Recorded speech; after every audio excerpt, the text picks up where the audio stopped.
бывает, шутили. Их сырыми не едят.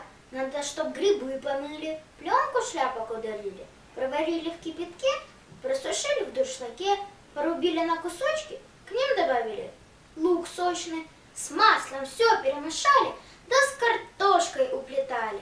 Бабушкина черника. Макаем мы оладушки в черничное варенье.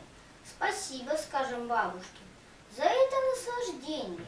Не испугали бабушку ни комары, ни оводы. Всех нас вареньем балуют, когда зимою холодно. Белой ночью может летом видеть каждый, как на севере сирень перепутает однажды с белой ночью белый день. Не заходит наше солнце, прогоняя темень прочь. Ровно свет июньский льется, дулок день, исчезла ночь. Смородина. В каждом ягодке умытой солнце отражается. Для лесных печук открыта сочная красавица.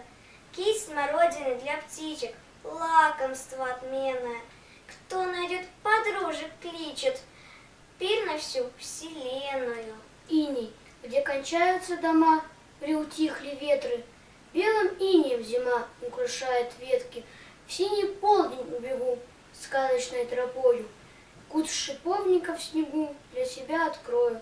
Прикоснусь рукой к сосне, постою немножко, наяву, а не во сне, к роднику дорожка.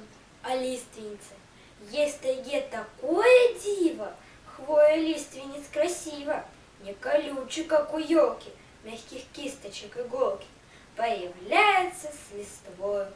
Летом ветер гладит хвою, в сентябре она желтеет, даже если не болеет, как листочки опадают, каждый школьник это знает. Красавица. Рыжий северной морожки, вкус и цвет не занимать. Вдаль уходят дорожки, трудно нам плоды собрать. Отыскав морожку взглядом, поклониться каждой надо.